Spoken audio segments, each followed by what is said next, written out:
बिस्मिल्लाहिर्रहमानिर्रहीम। अस्सलाम वालेकुम स्टूडेंट्स। आज लेक्चर नंबर 22 है हमारा और इस लेक्चर में हमने कोऑर्डिनेट सिस्टम डिस्कस करना है और जो प्रीवियस लेक्चर का रिकॉल है वो यहाँ पे बहुत इंपॉर्टेंट है क्योंकि जो कोऑर्डिनेट सिस्टम है वो हम बेसिस से ही लेते हैं और इसलिए हम थोड़ा सा बेसिस को डिस्कस कर लेते हैं।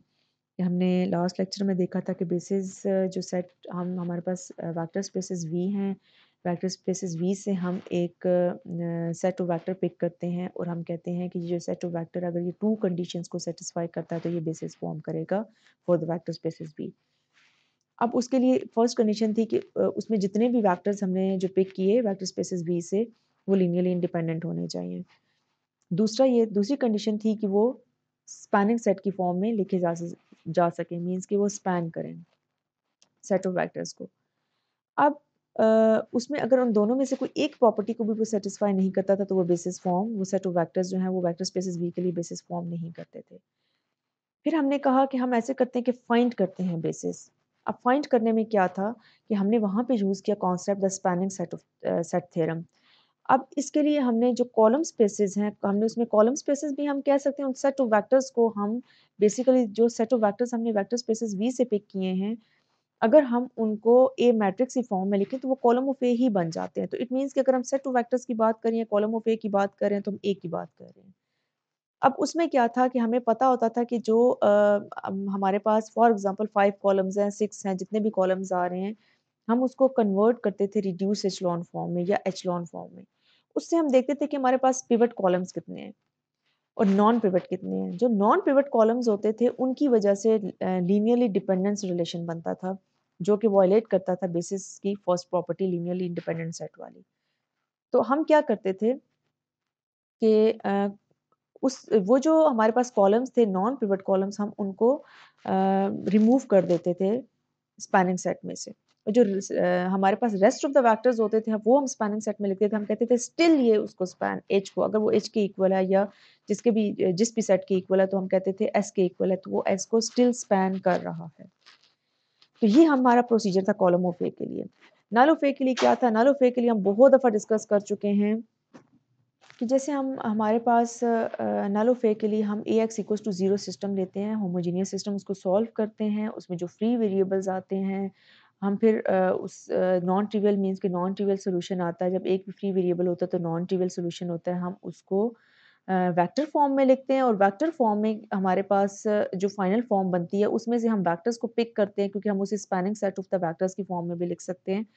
तो वो जो वेक्टर्स होते हैं वो नल स्पेसेस की बेसिस फॉर्म करते हैं। तो ये हमने सारी हमारी डिस्कशन थी लास्ट लेक्चर की। अब हम आते हैं कोऑर्डिनेट सिस्टम में। कोऑर्डिनेट सिस्टम में अब वही जो बेसिस हमने वेक्टर स्पेसेस वी की बेसिस फॉर्म की हैं, उससे हम एक coordinate system vector spaces V पे इम्पोज करेंगे।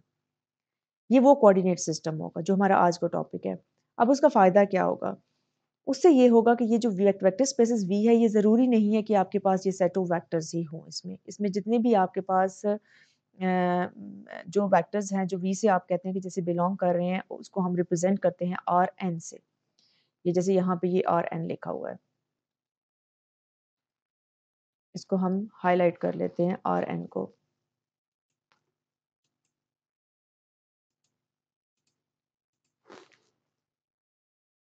इसमें हमें पता है सेट ऑफ वेक्टर्स आते हैं। अच्छा, अब ये आर टू है तो इट मीन्स के हमारे पास वेक्टर्स हैं टू एंट्रीज वाले एंड सो ऑन। तो अब ये यहाँ पे ये कह रहा है कि ज़रूरी नहीं है कि आपके पास ये जो वेक्टर स्पेसेस वी का सेट है इसमें हमेशा आर एन ही आप मीन्स कि ये आपके पास सेट ऑफ वेक्टर्स ही आर हो, जैसे कि आर एन है, इसका हमेशा आर एन वाला ही बिहेवियर हो। तो अब पोलिनोमियल्स भी तो इस वी से बिलोंग कर सकते हैं, लेकिन अब कोऑर्डिनेट सिस्टम का ये फ़ायदा है कि it will make V act like R N. अब चाहे वो पोलिनोमियल्स आ रहे हैं, अब आर एन का क्या फ़ायदा होता है कि उसको हम ए मैट्रिक्स की फॉर्म में ए मैट्रिक्स के कॉलम्स की जगह पे लिख सकते हैं, जितने सेट ऑफ वेक्टर्स हम पिक करेंगे हर वेक्टर जो है वो एक कॉलम में आएगा।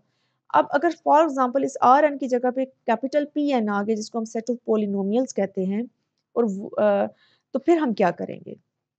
तो फिर हम अगर वी का, तो हम कहेंगे कि we will again act like R N अगर हम कोऑर्डिनेट सिस्टम को इम्पोज करते हैं वी पे by using the basis B for the vector spaces V. तो उसका ये फ़ायदा है।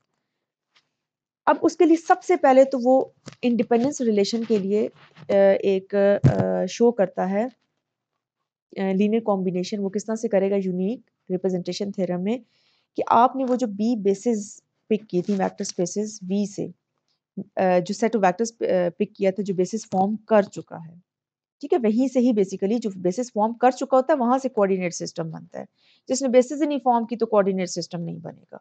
Then for each x in V, तो वो कहता है कि हर एक्स के वी के अंदर वेक्टर स्पेसेस वी के अंदर आपके पास हर एक्स जो है there is a unique set of scalars, उसके लिए एक unique set of scalars exist करेगा such that x is equals to, जो आपने एक्स यहाँ से वी से पिक किया, is equals to C1 B1 plus C2 B2 plus so on CN PN। तो ये क्या बना, ये इस सेट ऑफ वेक्टर का लीनियर कॉम्बिनेशन बना। तो कह रहा है कि एक्स की हर वैल्यू के लिए आप क्या करेंगे कि ये C1 और CN आपका अकॉर्डिंगली एग्जिस्ट करेगा जितनी आपके पास एक्स की वैल्यूज हैं। तो ये हमारी ये भी हमें पता है, लेकिन यूनिकनेस का मतलब है कि हर एक के लिए अपने C1 up to CN means के कॉन्स्टेंट्स का हर एक्स के लिए अपना एक सेट होगा कॉन्स्टेंट्स का, वो जो अननोन्स है हमारे पास। अच्छा, नेक्स्ट जो है ना वो हमारे पास है definition B coordinate of x की, या हम कहेंगे B coordinate vector of x. तो वो ये कहता है कि अभी जैसे हमने लास्ट में यूनिक रिप्रेजेंटेशन थ्योरम हमने डिस्कस किया था, वही वो कहता है कि बेसिकली जो आपने बेसिस बी हम आपने ली from the vector spaces V means के जो सेट ऑफ वेक्टर्स है जिसने बेसिस फॉर्म की, और एक्स आप एक लेंगे जिसके लिए एक unique set of unknown C1 up to CN जिनको हम वेट्स बोलते हैं एग्जिस्ट करेंगे सच दैट, वो कह रहा है कि ये एक लीनियर कॉम्बिनेशन का रिलेशन बनेगा। तो वो कह रहा है कि अब B coordinate of x if C1 up to CN, ये जो कांस्टेंट्स हैं वो कहता है अगर ये बी कोऑर्डिनेट ऑफ एक्स हैं, ये जो कांस्टेंट्स हमने लिखे हैं, देन द वेक्टर। अब जब हमने इन्हीं सेट ऑफ वेक्टर्स को वेक्टर की फॉर्म में लिखा और हमें पता है कि ये आते ही वेक्टर की फॉर्म में है, तो ये बेसिकली आपके पास क्या है, coordinate vector of x relative to B, या फिर आप इसे कहेंगे B coordinate of x relative to the B coordinate vector of x, ठीक है। तो आप इसके दो नाम, हम दोनों में से कोई भी नाम यूज कर सकते हैं, coordinate factor of x relative to B या B coordinate factor of x. अब यहाँ पे क्या हो रहा है बेसिकली, आप इस एक्स से इस एक्स ऑफ बी में जा रहे हैं, तो ये एक मैपिंग है, ये ट्रांसफॉर्मेशन है, ये आपके पास ट्रांसफॉर्मेशन है कि पहले ये एक्स था जिसको हम इस लीनियर कॉम्बिनेशन की फॉर्म में लिख सकते थे। तो जब हमारे पास ये बेसिकली जो राइट साइड है अगर आप देखें तो ये हमारे पास राइट साइड जो है ये क्या बन रही है कि आपने एक मैट्रिक्स को एक वेक्टर के साथ मल्टीप्लाई किया तभी लीनियर कॉम्बिनेशंस बनते हैं। तो अब यहाँ पे x इज इक्वल्स टू, वहाँ पे हम पहले जो डिस्कस करते थे वो x equals to B discuss करते हैं, यहाँ पे x इज इक्वल्स टू इस अननोन को हमने x ऑफ p का नाम दे दिया है। मीन्स कि अगर मैं इसे लिखना चाहूँ तो मैं किस तरह से लिखूंगी। अब जो सिस्टम हमारे पास है पहले ए एक्स इक्वल्स टू बी था, तो हम उसमें जो ट्रांसफॉर्मेशन लिखते थे वो हम कहते थे कि आप बेसिकली x से b में जा रहे हैं, तो वो ट्रांसफॉर्मेशन आप इस तरह से डिफाइन करते थे कि x is a domain and b is a range. यहाँ पे अगर आप ट्रांसफॉर्मेशन पे गौर करें तो यहाँ पे जो ट्रांसफॉर्मेशन बनती है कि आपने x बेसिकली ये जो x उसने कहा था कि वेक्टर स्पेसेस में एग्जिस्ट करेगा, उससे बेसिकली आपके पास b coordinate vector of x बन रहा है कि जो, या आप कह लें कि उससे हमारे पास coordinate vector of x relative to the basis B, ये कोऑर्डिनेट ये x है सिंपल, और ये आपके पास कोऑर्डिनेट वेक्टर ऑफ x है relative to the basis B, coordinate vector of x relative to the basis B, या इसको b कोऑर्डिनेट ऑफ x आप बोल सकते हैं। ये सिंपल x है, ये b कोऑर्डिनेट ऑफ x है। अब जो मैपिंग हुई आपने x से स्टार्ट किया और आपने कहा कि आप x ऑफ b मींस के b coordinate vector of x में गए, ये रिजल्टिंग वेक्टर है। तो अब देखें ट्रांसफॉर्मेशन किस तरह से अप्लाई हो रही है, x से आप x of b coordinate of x में जा रहे हैं। तो अब अगर हम इसमें ए एक्स इक्वल्स टू बी की तरह का सिस्टम बनाते हैं तो हमारे पास ये बनता है x is equals to A x of B. अब ये जो a यहाँ पे है, अब हम इस तरह से करेंगे कि अब हमारे पास चूंकि इससे डिफरेंट ट्रांसफॉर्मेशन डिफाइन हो रही है, तो इसको आगे जाके a को भी आप देखेंगे कि जैसे यहाँ पे हम कहते थे ये मैट्रिक्स ऑफ ट्रांसफॉर्मेशन है, तो यहाँ पे a की जगह पे भी हम एक स्पेसिफिक रिप्रेजेंटेशन रखेंगे through out the coordinate system. वहाँ पे हम a नहीं यूज़ करेंगे, अभी मैंने रफली यहाँ पे a यूज़ किया, लेकिन इससे मैं रिलेट कर रही हूँ कि ट्रांसफॉर्मेशन में भी ऐसा ही रिलेशन बन रहा है। अब हम अपनी एग्जांपल्स की तरफ आते हैं, एप्लीकेशंस की तरफ। ये first example, consider a basis B1 B2 for R2। दो एंट्रीज होंगी, इस वजह से वो B1 B2 को कह रहा है कि R2 से बिलोंग कर रहा है। Where B1 is 10 and B2 is 12, ये इसकी दो एंट्रीज हैं। वो कहता है suppose an x in R2 has the coordinate vector, कि ये जो x है इसका कह रहा है कि coordinate vector relative to the basis B वो क्या है, -2 3, फाइंड x। अब यहाँ पे आप देखें उस ट्रांसफॉर्मेशन के अकॉर्डिंगली रेंज आपको गिवन है और आपने डोमेन फाइंड करनी है। ठीक है, सबसे पहला काम आपने यहाँ पे क्या करना है, आपने वो जो लीनियर कॉम्बिनेशन x का बना हुआ था आप उसको डिफाइन कर दें यहाँ पे, क्योंकि यहाँ पे हमारे पास डोमेन इज इक्वल्स टू आपके पास जो है वो जो रेंज है वो मल्टीप्लाई हो रही है बेसिस के साथ। किस तरह से, हमारे पास जो वहां पर रिलेशन बना था हम वो रिलेशन याद रखेंगे, x is equals to C1 B1 plus C2 B2। तो ये जो C1 और C2 हैं ये हमारे पास क्या है, बेसिकली ये हमारे पास coordinate vector relative to the basis B है, x ऑफ p। -2 3 इसकी एंट्रीज हैं, आपने C1 और C2 की जगह पे -2 और 3 पुट कर देना है।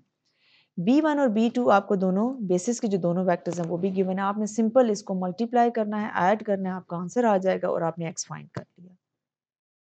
अब कभी ये भी होगा कि आपको x गिवन होगा और वो कहेगा x b फाइंड करें, इसको हम जरा आगे जाके डिस्कस करेंगे कि उस केस में फिर हम क्या करेंगे।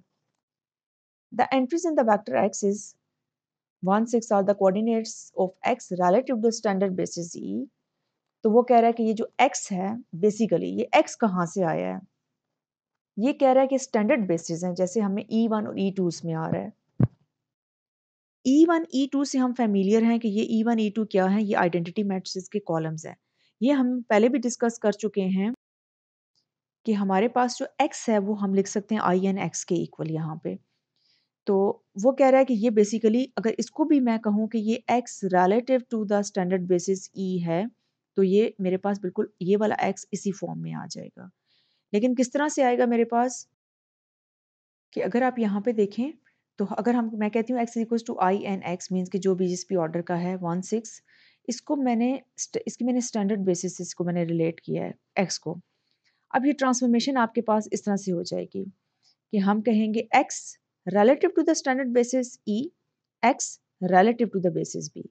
तो आप बेसिकली ट्रांसफॉर्मेशन जो हमने x से हमने कहा था कि ट्रांसफॉर्मेशन x से हमारे पास the coordinate vector x relative to the basis B हमारे पास हो रही है, तो इसको हमने स्टैंडर्ड बेसिस का नाम दे दिया है कि हमने कहा कि ये बेसिकली आपके पास x coordinate of x relative to the standard basis E transform हो रहा है x coordinate of x relative to the basis B।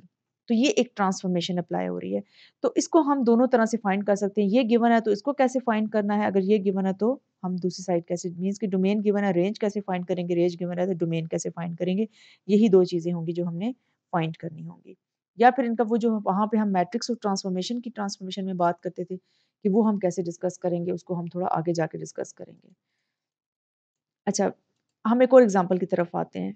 अब वो यहाँ पे ये कह रहा है कि B1 B2 ये गिवन है, x गिवन है। अब आपको फाइंड करना है coordinate vector x relative to the basis B। तो x रिलेटिव टू B आपको फाइंड करने के लिए अब आपको क्या करना है? अब मैंने आपको बताया कि ये राइट साइड पे आता है। अगर मैं यहाँ पे लीनियर कॉम्बिनेशन जो मेरे पास बनता है मैं कहती हूँ x is equals to C1 B1 C2 B2, वही मैं पिक करती हूँ। B1 B2 गिवन है, ये कॉलम्स आप अपनी जगह पे जहाँ पे B1 की लोकेशन है वहाँ पे आप इसको इंसर्ट कर दें। x जो है वो इस जहाँ पे आ जाएगा। अब अननोन क्या है, C1 C2 अननोन्स है। अगर मैं इसको a x equals to b जैसे मैं सिस्टम लिखती थी उस तरह से के वेक्टर में फॉर्म करूँ तो यहाँ पे बेसिकली बनता है मेरे पास x इज इक्वल्स टू यहाँ पे ये जो मैट्रिक्स है इसको मैं यहाँ पे वैसे आगे जाके p का नाम दूंगी, लेकिन यहाँ पे अभी मैं रफली अभी तक मुझे a मैट्रिक्स से पता है मैं a यूज कर लेती हूँ। ये a है और ये आपके पास coordinate vector x relative to the basis b यहाँ पे आ रहा है। तो ये हम किस तरह से फाइंड करते थे, जैसे अगर सपोज ये ax equals to b system है तो ये हम कैसे फाइंड करते थे, हम ऑगमेंटेड मैट्रिक्स लेते थे उसको एचलॉन या रिड्यूस एचलॉन फॉर्म में कन्वर्ट करते थे। यहाँ पे रिड्यूस एचलॉन फॉर्म बनी हुई है। तो C1 का आंसर 3 आ जाएगा, C2 का आंसर 2 आ जाएगा। तो ये यहाँ पे आपके पास x is equals to 3 B1 2 B2 ये आ जाएगा। ठीक है? तो अब x b क्या है? यही जो B1 B2 जो बेसिस के वेक्टर्स हैं उनके जो कोएफिशिएंट्स हैं वो आपके पास क्या हैं? वो आपके पास coordinate vector of x relative to b है। तो ये आपने फाइंड कर लिया, इसको आप कॉलम वाइज लिख लें। तो ये 2 ही चीज़ें हैं, या क्वेश्चन आपसे इस तरह से पूछा जाएगा कि आप कोऑर्डिनेट वेक्टर ऑफ एक्स आप फाइंड करें रिलेटिव टू द बी, या आप कोऑर्डिनेट ऑफ एक्स फाइंड करें relative to the standard basis which is basically x, आप एक्स फाइंड करें। अगर आपको B coordinate of x given है, तो आप क्या करेंगे, सिंपल आपने यहाँ से C1 C2 की वैल्यू पिक करनी है और आपने राइट साइड बता देनी है। सिंपल वो मल्टीप्लिकेशन वाला प्रोसेस है। अगर आपको कहा जाए कि आप एक्स फाइंड करें, एक्स बेसिकली क्या है हमारे पास, अगर हमने जैसे अभी लास्ट टाइम हमने इंट्रोड्यूस करवाया कि हम बेसिकली ये हमारे पास coordinate vector of x relative to the standard basis E है। तो अगर वो फाइंड करना है तो वो फिर हमारे पास ये ऑगमेंटेड मैट्रिक्स वाला प्रोसीजर है। अच्छा, अब यहाँ पे मैं उस मैट्रिक्स की बात दोबारा करने लगी हूँ। ये यहाँ पे जो मैंने ए मैट्रिक्स जो बेसिस में से जो कॉलम्स आए हैं, उसको मैं कहती हूँ ये बेसिकली मेरे पास जो मैट्रिक्स बन रहा है ये चेंज ऑफ कोऑर्डिनेट मैट्रिक्स है। इसको मैंने ये नाम दिया है, चेंज ऑफ कोऑर्डिनेट मैट्रिक्स। और उसको मैंने कह दिया कि ये जो B1 B2 है इसको उसको मैंने रिप्रेजेंट किया है P ऑफ P, क्योंकि ये भी बेसिकली हम इसको बेसिस से रिलेट करें, बेसिस से आ रहा है ना ये वाला vector matrix sorry. P matrix आपके पास B बेसिस से आ रहा है, इसलिए हम इसको P ऑफ P बोलेंगे। Change of coordinate matrix P relative to the basis P। तो अब यहाँ पे अगर हम रिलेशन देखें तो हमारे पास रिलेशन बनता है P ऑफ B, और ये क्या है, ये आपके पास आपके पास ये है basis B coordinate of x।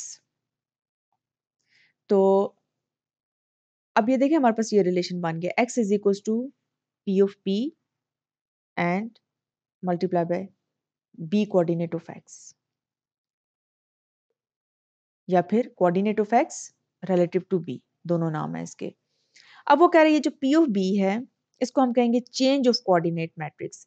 अच्छा, अब मैंने आपसे ये कहा था कि सपोज एक और मेथड है इसको फाइंड करने का, कि अगर आपको ये कह दिया जाए, क्योंकि अब हम इन्वर्टिबल को भी हम मैट्रिक्स के चैप्टर में कि अगर एक मैट्रिक्स उसको इन्वर्टिबल एग्जिस्ट करता है उसको हम बहुत डिटेल में डिस्कस कर चुके हैं।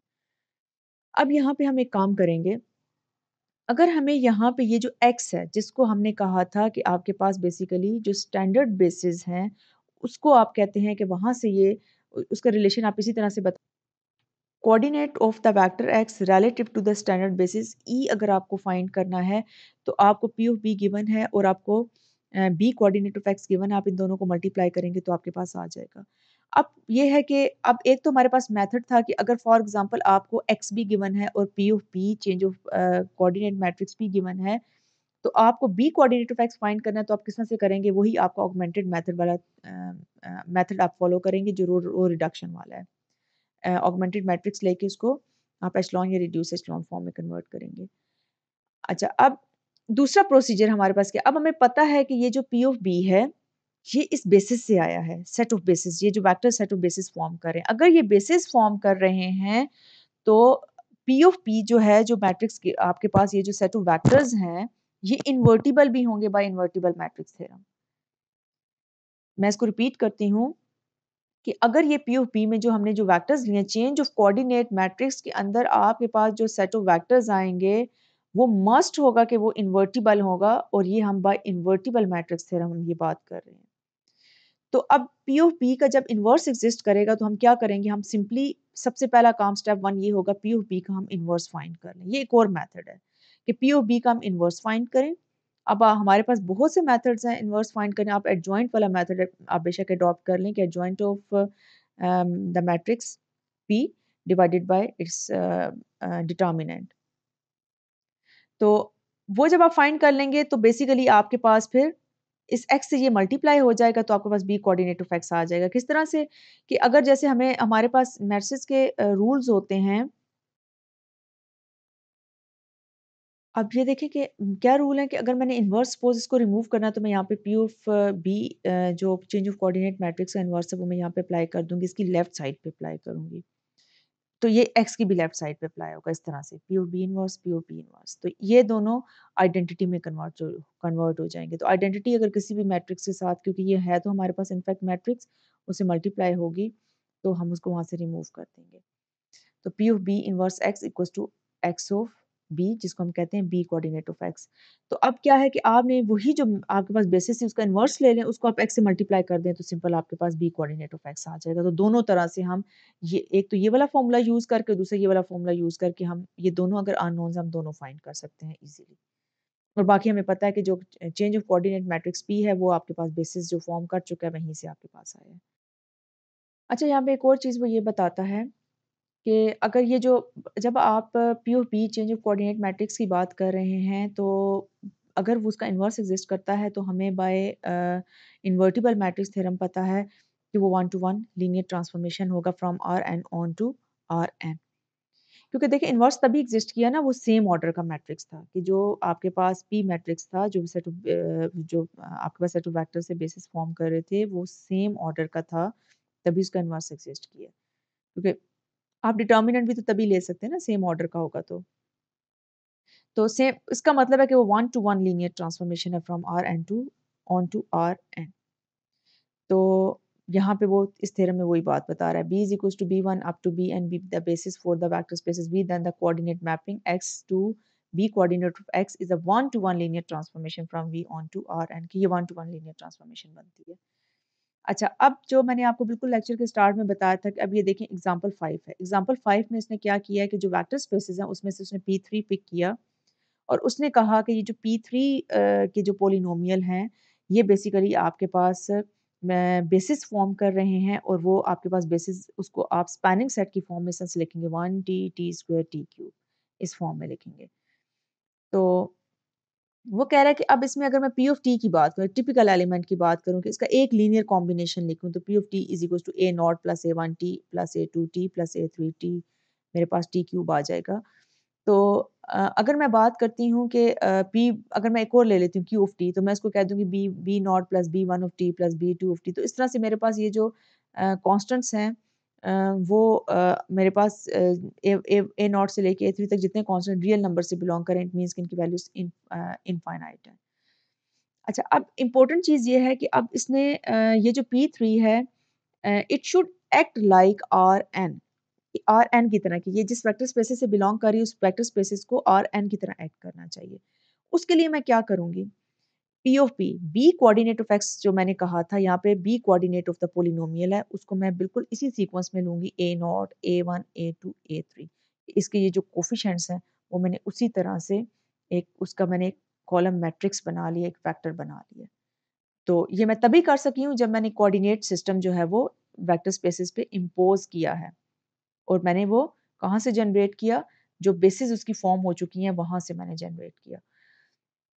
अच्छा, अब आप बिल्कुल क्वेश्चन को वैसे ही सॉल्व करेंगे जैसे आप आर ऑफ एन का क्वेश्चन सॉल्व करते हैं, बिल्कुल आप इसको वैसे सॉल्व करेंगे। अब ये देखें, choose coordinate vector to verify that the polynomial 1 plus 2t square 4 plus t 5t square plus 3 plus 2t। अब ये देखिए तीन आपके पास पोलिनोमियल्स हैं, वो कह रहा है कि are linearly dependent on P2।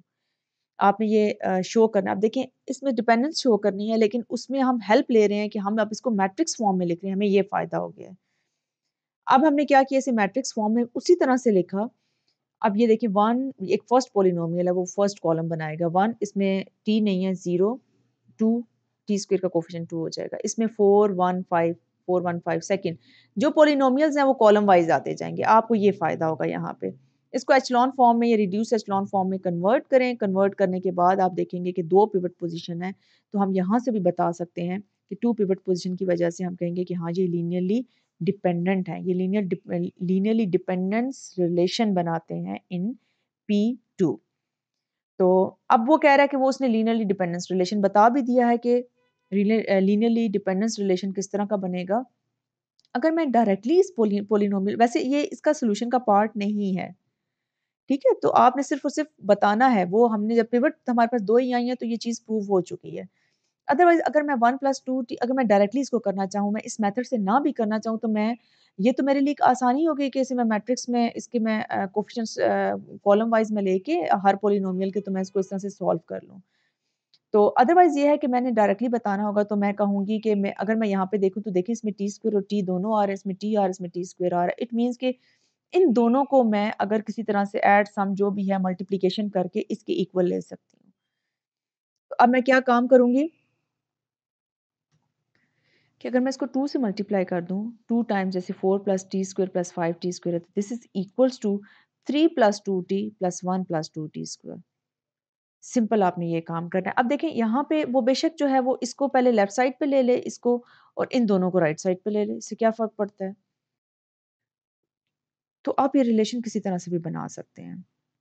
बेशक आप इस टर्म को आप लेफ्ट साइड पे इसको इसको आप लेफ्ट साइड पे रखें और इन दोनों को राइट साइड पे ले आएँ। तो बहरहाल यहाँ पे हमारा मकसद जो है ये तो हम वैसे इन्फॉर्मेशन के लिए बता रहे हैं कि देखिए ये इस तरह का रिलेशन बन रहा है डिपेंडेंस रिलेशन। लेकिन इनफैक्ट हमने क्या प्रूव करना था कि ये डिपेंडेंस रिलेशन बना रहा है जो कि हमारे जो नॉन पिवट कॉलम्स इसमें इन्वॉल्व हुए हैं उसने ये चीज़ शो कर दी है। अच्छा अब नेक्स्ट एग्जांपल पे जाते हैं। V1 V2 टू वेक्टर्स हैं और ये बेसिस फॉर्म कर रहे हैं। X आपके पास है 3 12 7 जिसको हमने कहा था कि ये बेसिकली आपके पास coordinate of X relative to the standard basis E है। तो वो कह रहा है then B is a basis for H equals to spanning set of V1 V2 determine if X is in H and if it is so तो अगर वो है find the coordinate vector of X relative to B। अब देखें ये भी एक बहुत अब बी जो है एच के लिए अगर बेसिस फॉर्म कर रहा है तो ये इंपॉर्टेंट है कि एक्स जो है वो एच से बिलोंग करता है। अब देखें यहाँ पे इसने दो बातें पूछ ली हैं। इसमें इसने डायरेक्टली जो है वो coordinate system of x relative to B की बात नहीं की। इसने कहा है कि पहले आप बताएं कि ये जो आपने एक्स लिया है क्या वो वाकई V1 V2 की लीनियर कॉम्बिनेशन में लिखा जा सकता है या नहीं। ये सोल्यूशन के एग्जिस्टेंस की बात कर रहा है। Solution if it is so then आप coordinate vector of x relative to B find कर सकते हैं। अगर ऐसा आपने जो एक्स फाइंड किया उससे इसका लीनियर कॉम्बिनेशन नहीं एग्जिस्ट कर रहा तो फिर आप कहेंगे वो इन अदर वर्ड्स हम कहेंगे सोल्यूशन ही नहीं एग्जिस्ट कर रहा तो फिर हम कोऑर्डिनेट सिस्टम कौन सा फाइंड करेंगे। पहले तो हमें ये चेक करना है कि क्या जो हम रिलेशन बनाते हैं जैसे C1 जो आपके पास बेसिस वाले वेक्टर्स हैं V1 प्लस C2 V2 ये C1 C2 के कौन सा कॉलम बनता है ये आपके पास X relative to B vector X coordinate vector of X relative to B का कॉलम बनता है और राइट साइड पे आपके पास X का कॉलम आता है जिसको हम coordinate vector of X relative to the standard basis E बोलते हैं। तो ये उसी तरह का क्वेश्चन है फिर आप क्या करेंगे कि C1 C2 इसमें 2 अननोन्स है जब उसको सॉल्व करके आप देखेंगे तो हमारे पास कोई ऐसी चीज़ नहीं आई कि हम कहें कि यहाँ पे कोई वैल्यू आ गई है नो सॉल्यूशन वाला केस है तो हम कहेंगे यस यहाँ तक तो आंसर हो गया यस। अब हम कहेंगे कि कोऑर्डिनेट वेक्टर ऑफ एक्स हमने किस तरह से फाइंड करना है बस सिंपल आपने इसको सॉल्व करना है C1 C2 की वैल्यूज आ जाएंगी यूनिक वैल्यूज आएंगी और आपने क्या करना है उसके अकॉर्डिंगली आपने B coordinate of x relative to the vector B या बी कोऑर्डिनेट ऑफ एक्स आपने फाइंड कर लेना है जो आपके पास 2 3 वैल्यूज हैं। अब हम नेक्स्ट प्रैक्टिस प्रॉब्लम के क्वेश्चंस हैं वो हम ज़रा देख लेते हैं। क्वेश्चन नंबर 1 में है ये आपकी एक्सरसाइज में से ही है let B1 B2 B3 and X is equal to ये आपके पास B1 B2 B3 बेसिस में आ रहे हैं। अच्छा अब ये देखें यहाँ पे ये क्वेश्चन बहुत इंपॉर्टेंट है ये आपके लास्ट लेक्चर की प्रैक्टिस और इस लेक्चर की प्रैक्टिस को कवर करता है। वो सबसे पहले कह रहा है कि show that the set B is a basis for R3। सबसे पहले तो आप चेक करें कि क्या ये बेसिस फॉर्म करता है या नहीं करता। उसके लिए वो कह रहा है इसने यहाँ पे जो बुक में उसने कहा इन्वर्टिबल मैट्रिक्स थ्योरम से ही उसने कह दिया है कि B1 B2 B3 जो है वो row equivalent to the identity matrix बनता है। आपने ऐसे नहीं लिखना आपने इसको प्रूव करना है B1 B2 B3 अगर आइडेंटिटी मैट्रिक्स बनता है तो बाय इन्वर्टिबल मैट्रिक्स थ्योरम इसका इन्वर्स एग्जिस्ट करता है। तो ये यहाँ से भी हम कह सकते हैं कि ये कॉलम ये बेसिस फॉर्म करता है क्योंकि अगर आइडेंटिटी मैट्रिक्स हर रो के अंदर अगर वो सेम ऑर्डर का मैट्रिक्स है उसमें और ये सेम ऑर्डर का मैट्रिक्स है अगर उसमें आपके पास हर कॉलम के अंदर पिवट आ रही है इट मीन्स कि वो रो की भी पिवट्स होंगी। कॉलम की पिवट्स हमें ये बताती हैं कि लीनियरली इंडिपेंडेंट है और हर रो की पिवट हमें बताती है कि स्पैनिंग सेट की फॉर्म में लिखा जा सकता है R3 को स्पैन कर रहा है 3 पिवट्स मीन्स। तो वो इसने इसलिए कह दिया कि अगर आप इसका इन्वर्स फाइंड कर लेते हैं तो वो दोनों कंडीशंस ऑटोमेटिकली फुलफिल होती हैं। तो हम कहेंगे कि हमारे पास ये एविडेंस है कि P ऑफ P जो है वो is a row equivalent to the identity matrix by invertible matrix theorem उसने कह दिया कि बेसिस फॉर्म करेगा। लेकिन अगर आप इस तरह से नहीं करना चाहते आप सिंपल B1 B2 B3 लें उस पे वो दोनों कंडीशंस जो बेसिस की हैं वो चेक करें। अगर वो दोनों कंडीशंस फुलफिल होती हैं और वो होती हैं क्योंकि देखें इस कॉलम में हमें डायरेक्ट जो है वो पिवट्स नजर आ रही हैं तो बेसिस तो फॉर्म करेगा। Find the change of coordinate matrix from B to the standard base. अब फाइंड क्या करनी है आपने जब आपने ये कह दिया कि ये B1 B2 B3 जो है वो बेसिस फॉर्म करते हैं तो हम easily change of coordinate matrix बना सकते हैं। हमने यहाँ पे बी पी लिख देना है P of B P of B is equal to C, हमने ये मैट्रिक्स बना लिया है। इसके कॉलम्स हमने यहाँ पे सिंपल लिख लेने हैं। तो ये हमारे पास आ गया। अब वो कह रहा है write the equation that relates x in R3 to xb। ये काम भी हमने किया है, x is equal to P of B multiply by B coordinate of x। तो ये भी हम लिखते आए हैं। अब कह रहा है find x of b for the given for the x given above. तो हम क्या करेंगे, सिंपल हमने x ऑफ b फाइंड करना है। तो हम क्या करेंगे, इनवर्स पी ऑफ बी का इनवर्स फाइंड कर लेंगे। तो पी ऑफ बी का जो इनवर्स हमने फाइंड करना है वो बेसिकली हम क्यों करेंगे, क्योंकि देखिए अभी हमें B coordinate of x find करना है। तो B coordinate of x find करने के लिए हम पी ऑफ बी को राइट साइड पे ले जाएंगे और वो इनवर्स की फॉर्म में आता है। उसको हम एक्स से मल्टीप्लाई करेंगे तो हमारे पास ये बी कोऑर्डिनेट ऑफ एक्स हमारे पास आ जाएगा, बी कोऑर्डिनेट ऑफ एक्स। इसको हम इसका रिजल्ट हम चेक कर लेते हैं कि आप इसको बेसिकली इन्वर्स करके यहाँ ले जाएंगे। तो ये यहाँ पे सॉल्व हुआ है कि ये आपके पास इन्वर्स वाला मेथड से देखें हमने इसे कन्वर्ट कर लिया तो हमारे पास सिंपल आंसर आ गया। देखें अब ये कितना इंटरेस्टिंग मेथड है कि हमने कहा कि हमने पी ऑफ पी यहाँ पे हमने एक्स लिया, ये आइडेंटिटी में कन्वर्ट हो गया और ये चीज़ जो है हमारे पास बी कोऑर्डिनेट ऑफ एक्स बन गई। तो आप x of P B coordinate of x जो है वो यहाँ पे लिख लेंगे, इस बी को सबस्क्रिप्ट में लिख लीजिएगा। अच्छा, अब नेक्स्ट जो क्वेश्चन है वो है द सेट पी। अब ये पोलिनोमियल्स का set as a basis for P to find the coordinate vector of P of T relative to the basis P. अब हमने बेसिकली पी ऑफ हमने relative to the basis B find करना है। It means कि हम लोग basically interested हैं P of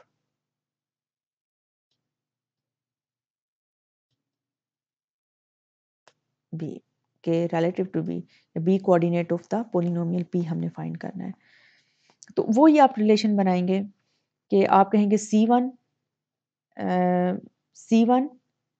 1 plus T means कि ये जो इसके कोऑर्डिनेट्स हैं, इस तीन पोलिनोमियल्स हैं, तीन ही कोऑर्डिनेट्स C1 C2 C3 आएंगे। बेशक आप यहाँ पे लिखना चाहें तो आप यहाँ पे लिख सकते हैं कि इसको हम अननोन्स को कहते हैं कि जो हमारे पास अननोन्स आ रहे हैं वो C1 है, फिर हमारे पास वो C2 है,